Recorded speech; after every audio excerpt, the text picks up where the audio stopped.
From Blackfoot to Teton, we've got your District 6 breakdown right here on the East Idaho Prepcast with Lance Taylor.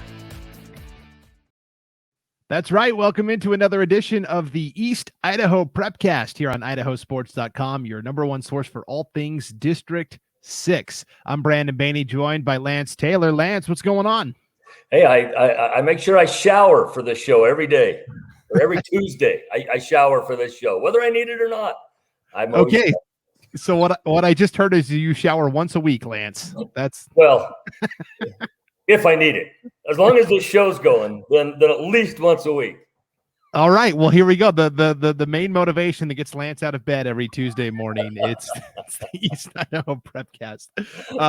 You can couple ways you can get this podcast. Of course, you can listen to it on our site, IdahoSports.com. You can download this podcast wherever podcasts can be found. We just got approved by Apple last week, so that was huge. And Google, we're still working out. They kind of messed some stuff up on their end. So, but soon on Google Podcasts, it'll be available as well. You can also catch the video if you want to see what a showered and cleaned up Lance Taylor looks like. You can watch the video on our YouTube channel as well as the IdahoSports.com Facebook page. Lance, what are you wearing on top of your hat? Are those snowboarding goggles? No, they're glasses that my company does.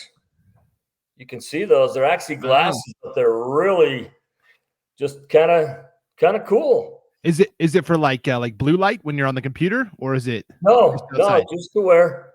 Okay. Just to wear. This is they are a little bit bigger, you know. Well, that's why I'm getting you a pair. I'm donating a pair to you. I love it. That's why I was wondering if they were, because like when you're out on the ski hill or snowboarding, you have those giant yeah, a lot of bikers use them. Ski boarders, snowboarders will usually use goggles. And this is actually a pair of glasses, but good old pure adrenaline motorsports glasses. We love it. Okay, awesome. So this is the reason why you would want to check out the video, so you can see Lance's glasses and what they look like. Right. So, yeah, right. I always try to incorporate at least one video only element into each show. So, enough talk about us and our style, because we probably should have our own fashion podcast each week as well. We should. If we're being honest, but. Yeah. The main reason people come here is to hear us break down what's going on in District 6. So last week, we kind of went through your favorite teams in football from 5A all the way down to 1A D2. And today we'll take a look at volleyball and soccer, and then we'll tell you about some of the soccer matches that are actually coming up Friday and Saturday. At a lot of schools, Lance, soccer is actually the first sport that will get to compete at the varsity level. Yeah, and it typically is each year, and then the others usually follow the week after. But it usually starts before everything else. Yeah. So I guess let's start with, we'll start with volleyball first, and then we'll go from soccer and transition into the schedule of games. So volleyball, when you look at the 5A level, who stands out to you? I know Thunder Ridge was really good last year. So was Madison, but where do you go? Well, Sky Ridge is your returning state champions. Of course, they're out of District 3 out by Boise area. Madison won the consolation last year, and that ended up, being a nice little notch in their hat to be able to take into this season. They took first in the district. That's District 5-6. They lost to Thunder Ridge, however, in the district tournament, and Thunder Ridge ended up being, doing quite well. There was no District 5, District 6 school that won on the opening day last year of the state tournament. And so Madison went through, won the consolation championship. The game to watch, I think, in that conference this year are going to be both games, both the matchups between Madison and Thunder Ridge. And don't forget, Thunder Ridge was state champions, not last year, but the year before. Yeah, they had a really talented group of female athletes. They were good in basketball. They were great in softball. And so, yeah, Thunder Ridge for sure. So yeah, Madison we like there. And you're right. Skyview High is loaded for bear again. And they should be the overall favorite, I think, in 5A volleyball. Yeah, I think so, too. Of course, they were a 4A school for a lot of years. They're a 5A now. Are very, very good. I think in state, they're going to be the team to beat. Now, we don't have the actual scheduled games out yet to know exactly when Madison and Thunder Ridge play, but once those get posted, that's going to be a couple games you want to watch for 5A. Yes, and that is a good reminder to constantly check back to our website, IdahoSports.com. New content being put up every day. We're working on getting the schedule. So all the football schedules are in, all the boys and girls soccer schedules are in, and now we're tackling those volleyball schedules. And Lance, last night I probably put in about, I don't know, 20 or 30. So it's Yep. There are some of them that are already up there. Sometimes coaches Right. are a little late getting those in, and there's certain things we have to rely on. Right. Outside of our control. So yes. So if you don't see your favorite team's volleyball schedule, just keep checking back every day because we're adding more and more and more. And a good reminder as well, we're still doing our statewide football previews as well, where we give a detailed preview of every team in the state. And yeah, we're down to about the final 30 or so schools that are kind of slowly trickling in. So if you don't see your favorite team there for football either, just keep checking back and we'll get them all in as we get them. So good reminder there. So we like Madison and Thunder Ridge. Those are going to be two really fun matchups for sure in District 5-6. What about the High Country Conference? Bonneville seemed really strong last year, but how do you see the breakdown? Well, Bonneville took third last year at state. Shelley also went to state. They went 0-2 up there, but they did go to state. Bonneville won the conference last year ahead of Skyline. They do have some early tests on August 25th against 5A IF and also on September 7th against 5A Thunder Ridge. So those will be some early tests for them. Games to watch as they get into conference. A lot of people are going to look for that Bonneville Skyline matchup, and I think that is definitely a good matchup. However, I think the ones to watch are going to be Bonneville's games versus Shelley on September 21st and October 5th. I think those are going to be games that could be deciding factors in conference play. Yeah, Shelley has a really talented sophomore, Brindley Cannon, and it's just finding enough quality playmakers around her. But yeah, I agree. I think Bonneville, they host the Bonneville Classic in the middle of September. It's going to be a little mini tournament. That should be a good one to keep an eye on as well. But yeah, I agree. Bonneville looks very solid. 3A, this is going to be kind of a slam dunk, Lance. I mean, it doesn't really matter what sport we're talking about. When you talk about favorites in District 6 for 3A, I mean, Sugar Salem they clean up in everything, Lance. What's going on there? Well, they're going through a really good streak right now. Of course, they took state last year over Kimberly. And they return most all of their players from last year. So this is going to be a sensational team as they return most of those players. They've won 4 of the last 6 state championships, but in all 6 of those years, they've been in the state championship game. In fact, you have to go all the way back to 2014 to where Sugar was not in the state championship matchup itself. And that's quite a feat for them. A couple early games to watch for them is going to be against Hillcrest, another one against Star Valley out of Wyoming. Those games are on September 9th and September 30th. They only had 2 losses last year, and those were against 5A Highland. They're only 2 losses. In fact, other than that, they only lost 1 game within the sets all year long. Everything else they won 3-0. Right. And so they're a very good team. They got the Star Valley tournament coming up again. That's the only other time outside of losing to 5A Highlands, the only other time that they even dropped 1 game within a set. And then they went on and won that tournament. So Coach Cammie Dotson has done a good job, but I think their games to kind of see where they're at are actually not going to be as much the conference games as they are the early on games against Hillcrest and Star Valley. Yeah, Sugar Salem just rolled through pretty much everybody last year. Yeah. And as you noted, the only player they lost was Marty Fillmore, and she was good, but I mean, everybody else is back. They got some sensational players that are coming back. And of course, they'll be at that Bonneville tournament as well that you mentioned earlier. So that's something to think about. Yeah, and it's too bad because I think South Fremont is also kind of sneaky good. And if they were in any other conference, I think they would get a little more acclaim. But because they're in this league with this superpower, they kind of get overshadowed sometimes. Well, until someone steps up and knocks them off, Sugar's the team to beat there. And I think South Fremont can step up and have a very good team. It'll be interesting to see how they how they do, once conference play comes. But right now, Sugar has just dominated that conference as of late. Yeah, let's talk about the 2A and the Nuclear Conference.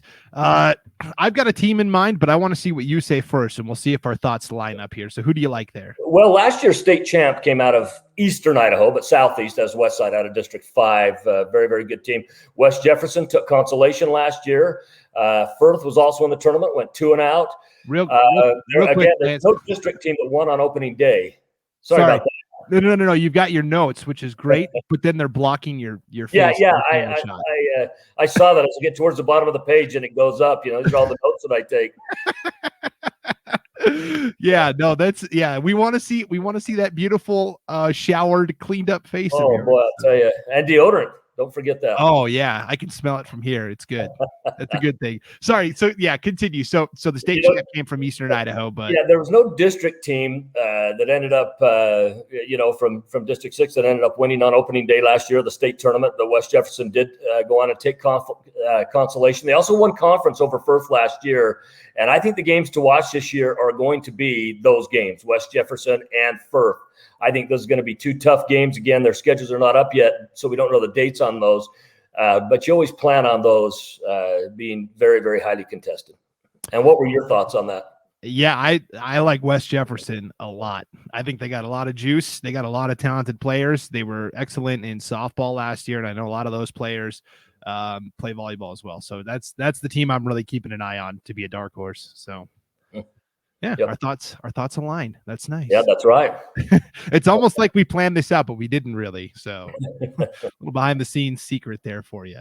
Right. Let's talk 1A volleyball in District 6. What are we looking at when we look at well, let's talk 1A D1 and Grace was your state champions last year. Technically they're listed in District 5, but 1A kind of changes throughout the years because not every school always fields a team. And so it kind of changes. So they have a really heavy schedule this year. It's all a 2A schedule primarily, with the exception of conference. So they're going to have some early tests against West Side.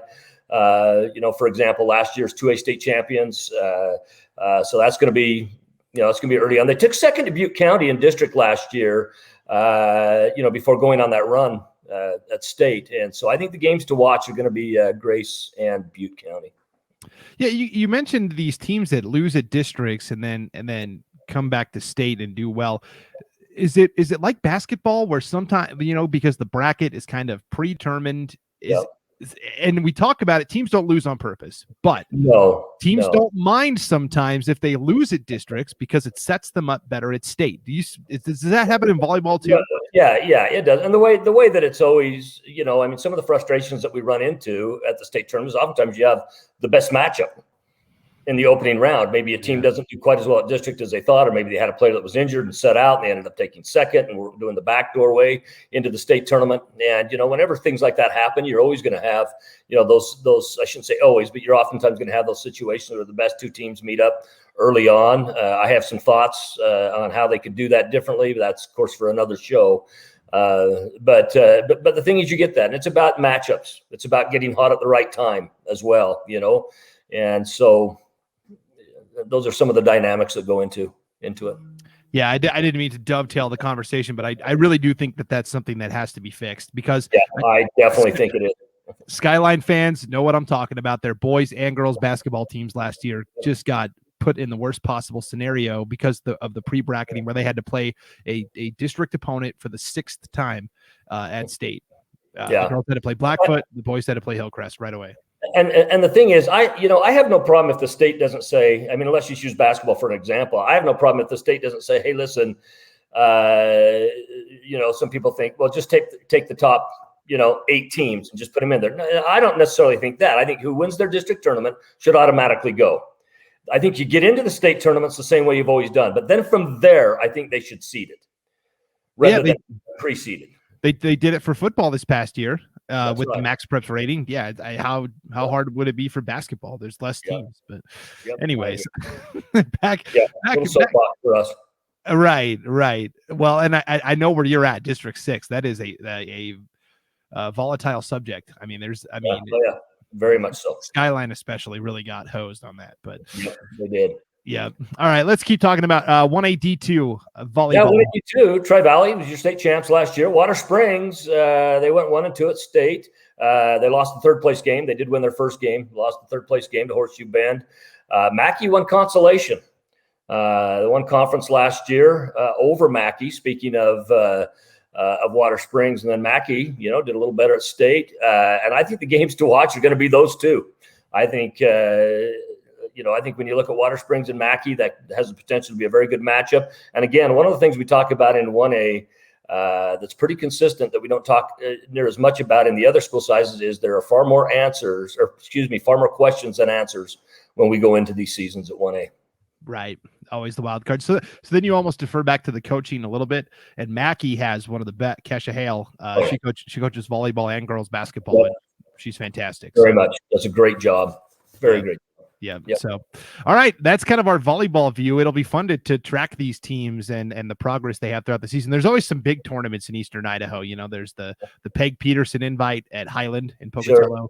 There's the Bonneville Classic we talked about. There's the Triple Threat Showcase, which is Hillcrest hosts that in September as well. So there's going to be some fun tournaments to talk about as we get into September as well for volleyball. Yeah, I think so too. Yeah. And I'm actually really looking forward to the season. I think volleyball is one of the more underrated sports as far as attention wise. And I really enjoy volleyball. Yeah, it's fun for sure. Let's switch gears now. Let's talk soccer. We talked about female athletes, so let's keep it there. Let's go girls soccer first. Start at 5A. Who do you like? Well, 5A, Rocky Mountain, your reigning state champions there. Madison went state last year. They went 0-2 last year. Coach Birch, they were third in conference last year, by the way, behind Highland and Idaho Falls. But they ended up going to state, went 0-2 and out. Highland did take third place last year in District 5-6. And so I think Highland is really, again, you got to step up and you got to beat the team that was the top last year. So I think games to watch are going to be Madison and Highland on September 16th and the 29th. I think those are going to be very, very good games. Madison tends to be pretty tough all the time. And so I put Madison into that mix in District 5-6 for girls soccer. Yeah, Madison pretty consistently excellent at all their athletic programs. So no surprise there. 4A, High Country Conference. What do you like there? Well, Preston won it last year. Preston, another Eastern Idaho school. Again, they're out of District 5. However, Skyline, they were 1-1 last year at state, and the consolation game got canceled last year, so they were not able to play in that game. Last year, they finished second behind Bonneville. They're going to have some early tests this year, though. Is Skyline? They're going to have some early tests against Madison. That's on August 23rd. And then the games to watch, I think, are going to be Skyline and Bonneville again on September 7th and the 22nd. I think those are going to be I think those are going to be games later in the season that kind of determine going into the district championships. Yeah, should be fun to keep an eye on. 3A, Sugar Salem, right? Yeah, they lost to Coeur d'Alene Charter last year in the state championship game, 1-0. However, after going undefeated in districts last year during the regular season, Teton beat them and at the district tournament. And Sugar had to go in through the back door, as did the boys. They had to go in through the back door, and it gives us some. Kind of leads to a big, I shouldn't say big, but a controversy last year that brought on a lot of people onto the website, a lot of comments and stuff. That playing game, the Sugar won 4-1 over American Falls. And that game was called early by the officials when some American Falls parents got into it with some Sugar players. That game was right here on IdahoSports.com. I actually called that game. Oh, wow. And that was very interesting, very intense. And those two teams happened to play on August 26th at American Falls and September 14th at Sugar. So those are going to be some earlier season games to look at. But I think, again, as far as the district goes, I think it comes down between Sugar and Teton on September 28th and October 7th. Yeah, that was kind of an ugly incident where I think both sides felt validated, but it was like lost in communication with what happened in that game. Both sides thought they were in the right, and if we had just calmed down and talked it out, I think we could have avoided what actually happened. Had you ever seen anything like that before, Lance? Yeah, I mean, I've been in sports long enough that I've seen stuff like that. Never as much though of parents going after kids, going after athletes. Yeah. You see it a lot between athletes. You see it a lot between coaches and coaches, parents and parents, students and students, but rarely do you see it as far as parents going after athletes and actually getting in yelling matches with them and approaching them and stuff like that. There were some suspensions that came in from that, and it was ugly. It was ugly. Yeah, for sure. 2A, what do we like in the nuclear conference for girls? 2A actually plays in 3A. Right. They actually play in 3A, and again, I think it's Sugar and Teton. Yes. Again, until someone steps up. Now, Sugar does have a huge loss in Sonny Benyon. Sonny went to Lower Columbia College to play soccer and softball. That's coming up here. She also was a kicker for a period of time on the football team as well when Crew Clark went down last year. In fact, she kicked 3 field goals. She was 3 for 3 plus 2 for 2 on extra points. 2 for 2 on field goals, 3 for 3 on extra points against Shelley last year in a football game. And just a very good leg, very good athlete. And that's a lot of shoe to fill. For sure. Yes. Yeah. Sorry. I kind of spaced that because I was looking at the schedule of games, and one that stood out to me is Skyline hosting Firth on Friday at 6:00. And so I was thinking Firth 2A, but of course, there's only 5A, 4A, 3A in soccer. Yeah, 5A, 4A, 3A for soccer. Not all 2A teams, field a soccer team. So when you look at that, fifth or that sixth district for that, it pulls in like Firth, North Fremont often has a team in that as well. So any of those in this area that are 2A that want to fill the team, that's the conference they end up going into. Yeah, so if we look at the opening slate of games here this weekend for girls soccer, on Friday, you've got Rigby at Bonneville, Preston at Hillcrest, and Firth at Skyline. Which one of those games stands out to you the most, Lance? Preston and Hillcrest. I think Preston and Hillcrest will, potentially set a 4A precedence in Southeast Idaho, for that. So that's something you certainly want to look at there for sure. Yeah. And then on Saturday, the schedule expands a little bit here. We've got Firth at American Falls. So, wow, Firth, 2 games in 2 days. Shelley at Idaho Falls. Teton at Marsh Valley. I think that one could be pretty good. That could be a very good game as well. Those are two teams. Those are 2 teams that nobody wants to sleep on. Yes, Teton out of District 6 and Marsh Valley out of District 5. Yeah, so Teton at Marsh Valley. And then we've got Hillcrest at Rigby and Blackfoot at Thunder Ridge, which should be an interesting one too. Yeah. Blackfoot and Thunder Ridge could be a very good game as well. But I think Preston Hillcrest, I think that's going to be the game to watch this weekend as far as that potentially brings the most excitement. Yeah. All right, let's transition over to boys soccer finally to wrap things up here. Yeah. We'll start at the 5A level. What do you like? Well, Thunder Ridge was in the state championship game last year. They lost to Boise, who won it. It was 5-4 on penalty kicks after being 1-1, to end that game. So it's really tough. Madison also went last year. They went 1-2. There are some early games. You got, for Thunder Ridge, they play IF on September 1st, and again on the 20th. That could be a really tough matchup. But I think maybe even more so than Thunder Ridge and Madison, I think Thunder Ridge and Idaho Falls are going to be the two schools that comes down to in that conference. I could be wrong, but that's the way I feel. I'm going to take that clip where you said I could be wrong, and I'm just going to every time you have something wrong, I'll replay that for you. Well, there's a point in your life where you'll never say that. But if you've been married almost 30 years like me, you've learned to admit that you can be wrong. And if not, your wife will remind you of it. When you've been married for 30 years, you've definitely got some L's on the win-loss record, right? Oh, yeah. Far more L's than W's, that's for sure. But we also have a lot of break evens. We also have a lot of break evens. Yeah, right, for sure. 4A, High Country Conference, boys soccer. Once again, they had a team in the state championship game last year. Blackfoot lost to Valley View. Valley View had to, by the way, take a play-in game to get to the state championships. Yeah. And they're the state tournament and ended up winning the state championship. So Blackfoot, they went down 4-1 in the championship game. Skyline lost a play-in game against Valley View. That was a play-in game that got Valley View in. However, Blackfoot last year went 6-0 in conference. And again, I think, I put Hillcrest in this. We talked about, their girls upcoming here. I think the game to watch this year, the games to watch for Blackfoot are going to be against Hillcrest on the 23rd of September and October 14th. Yeah. those will be fun ones for sure. Soccer, it seems like there's more volatility in terms of there's more upsets that happen. There's more kind of Cinderella teams, like you said. Valley View had the play-in game and then got to the championship. Yeah. And I think it's because, like in volleyball, there you play five sets potentially. So it's almost like a best of 5 series where that favors the more skilled team, right? Sure, it does. Football, you've got to play 4 quarters.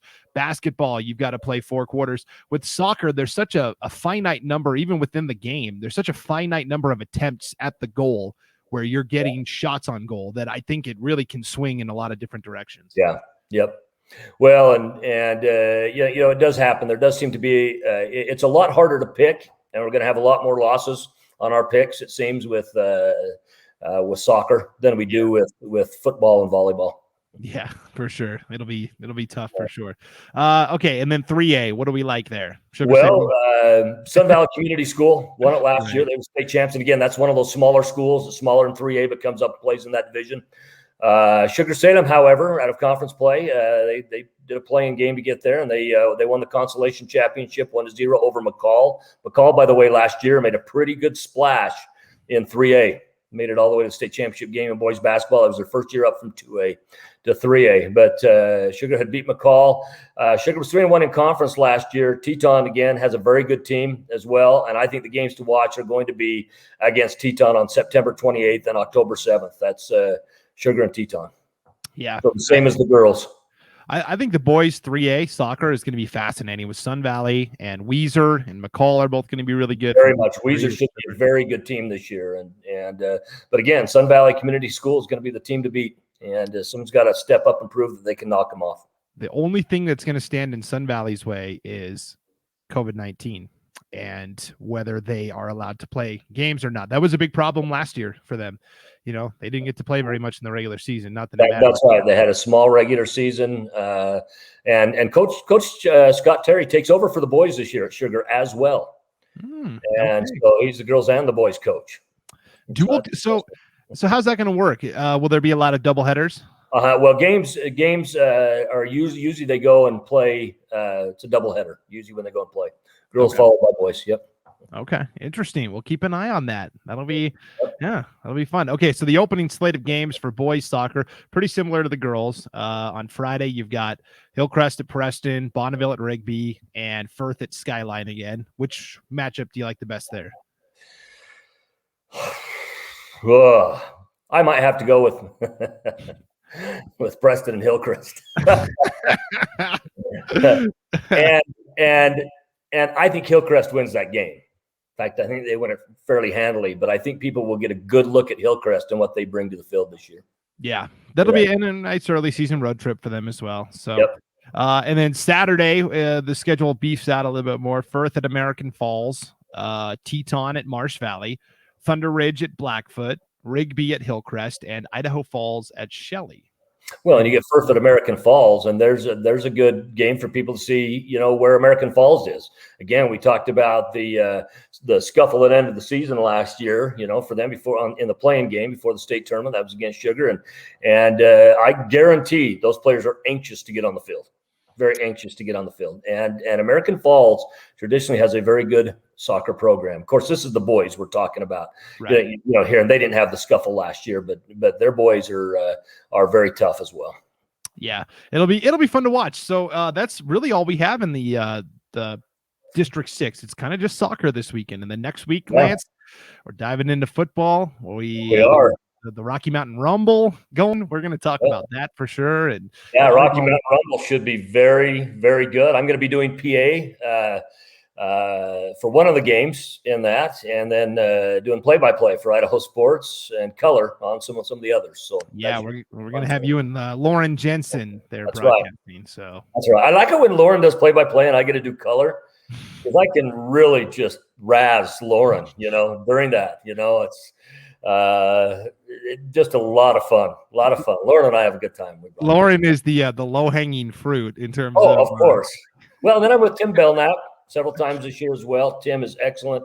Of course, he's the PA announcer for Bonneville High School as well. But Tim, very, very good. But Lauren and I, we've done it together for a long time. Yeah. You and I need to get on some games this year. Yeah, I've never worked with you yet, Lance. I think I've worked with everybody in District 6, our broadcast teams. I think except you and Tim. I haven't worked with Tim yet either. But well, maybe come basketball, maybe be a few more opportunities, things like that. So yeah, that sounds good. We'll get it. We don't live too far apart. Yeah, we're not too far away. I mean, with gas prices, that does seem to stretch our communities a little farther apart because it's a lot more expensive to drive down, but or to drive up. But we'll deal with that. Hopefully, they'll go down. Well, I sent an email to Jeff Bezos asking if we could borrow his rocket for the season, but surprisingly, he hasn't gotten back to me yet. Well, I've heard he gets a lot of texts and emails every day, so. I know you're up close to the top of that list, so he'll probably get to you. Yeah. Any day now. Yeah. He was sure proud of that thing. I'll tell you that. Oh, I know. Yeah. Oh, I mean, to the point where his employees complain. Yeah. About all the money spent on it. So look at my magnificent rocket, everybody. I do think it's good that we're pushing the boundaries of exploration. I certainly do too. I just think that it's probably not super tactful to talk about how much it costs you to do it. When you have a lot of employees that are saying, pay me more. Yeah. And then you're saying thanks to them for helping fund the project, that they really didn't benefit from. But yeah, either way, I don't care. Not my money. Yeah. Well, we'll see if maybe you can get a job as a PR person for well, I don't tell him what beer to buy, and he doesn't tell me what soda pop to buy. So, right. We'll just go with that. Okay, that sounds good. That'll, boy, I think we've run the gamut. When we start talking about rocket ships and Amazon, we've hit the end of the line here, Lance. We did. All right. Well, yeah, next week we'll dive into the Rocky Mountain Rumble and some of the football and volleyball stuff that's going on. It's just soccer this weekend, but it was fun to pick your brain and keep an eye out for certain volleyball and soccer teams that we think are going to be good. And you know what, as well, something that people who plan on watching the Rumble next week might want to look at is some of those Utah schools that are going to have 2 games under their belts coming into that and playing up here. Green Canyon, you got criminy. I forgot a couple of the schools. I know Beaver, high schools coming up, Morgan. Coming up, and those are schools. Again, we talked about it last week. They're going to have a couple games under their belts, and it's going to be first game for a lot of the Utah schools. So, for the Idaho schools. And so, people, you can hop on some of the websites, like the UHSAA down in Utah, and kind of see how those teams are doing. It'll give you maybe a little better look at the potential matchups. Yeah, I think I saw on social media the Sugar Salem coaching staff might have slipped down to Utah last week to scout out, or who maybe. Yeah, they're playing, right? Which school are they playing? Yeah, they're playing Morgan, which is up out of just up Ogden Canyon.